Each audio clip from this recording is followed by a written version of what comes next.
Et parce que j'arrive pas à donner le contrôle au Seigneur. Mes pensées sont trop remplies. Et donc à chaque fois que je sens que le Seigneur veut me toucher, je veux garder le contrôle. J'ai dit, le jour où tu donnes lui le contrôle, Dieu va habiter en toi. Il va te remplir. Le jour est venu il y a 3 semaines. Après 20 ans, il était là dans la présence de Dieu. Il a levé sa voix vers l'Éternel. Il a dit, je veux laisser tout, Seigneur. Je veux abonder le contrôle. Pas des émotions, pas des choses charismatiques, pas des choses d'écriture ou peu importe quoi. Seigneur, j'ai besoin de toi. Dieu l'a rempli avec son esprit. Il a commencé à parler en langue pour la première fois dans sa vie, après chercher 20 ans.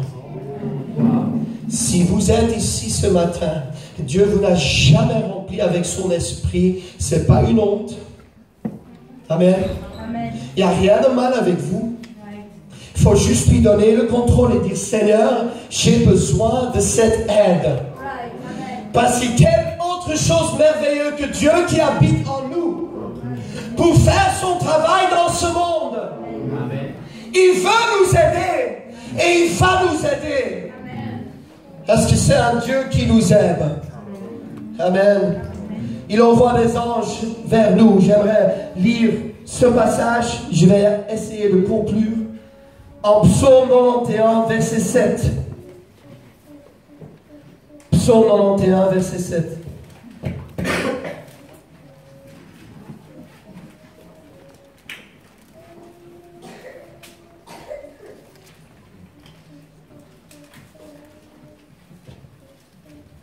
La Bible dit que 1000 tombent à ton côté et 10 000 à ta droite. Tu ne seras pas atteint. Prochain verset. De tes yeux seulement tu regarderas et tu verras la rétribution des méchants. Verset 9. Car tu es mon refuge, ô Éternel. Tu fais du très haut ta retraite. Aucun malheur ne t'arrivera, aucun fléau n'approchera de ta tente. Car il ordonnera à ses anges de te garder dans toutes tes voies. Dieu ordonne à ses anges de te garder. Est-ce que j'ai une église qui croit ça ce matin? Amen. Amen. C'est bon de chanter les chansons, mais est-ce que vous croyez que Dieu est avec vous? Que quand vous allez quitter ce lieu, que Dieu marche avec vous? Quand vous allez à votre maison où le mari n'est pas croyant, est-ce que vous croyez que Dieu est avec vous? Amen. Et qu'il va vous aider? Il ordonnera à ses anges de te garder dans toutes les choses.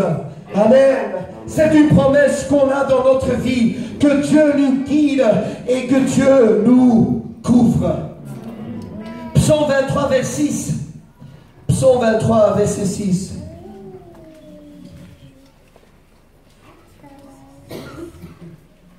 Psaume 23, verset 6. On connaît ce verset. Oui, le bonheur et la grâce m'accompagneront tous les jours de ma vie et j'habiterai dans la maison de l'Éternel jusqu'à la fin de mes jours. J'ai une question pour vous tous. Est-ce qu'on doit suivre le bonheur et la grâce? Non. La grâce et le bonheur m'accompagneront. Ils vont me suivre. Amen. J'ai besoin de 4 grands frères dans cette église. 4 grands frères. Des frères grands, forts. Est-ce qu'il y a des frères grands et forts dans cette église?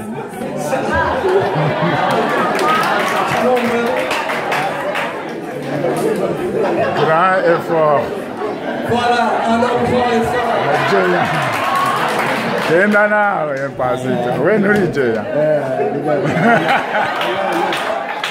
À la fois. J'en ai 3, j'ai besoin d'un 4e qui se croit grand et fort.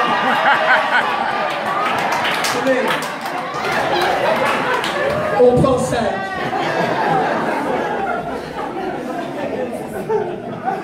Église, maintenant que je fais des choses amusantes, vous vous réveillez.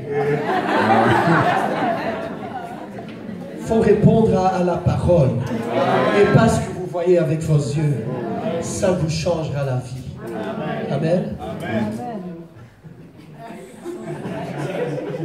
Donc tu es l'archange, tu es Michael, tu es le plus grand. Seigneur, c'est comme David et Goliath.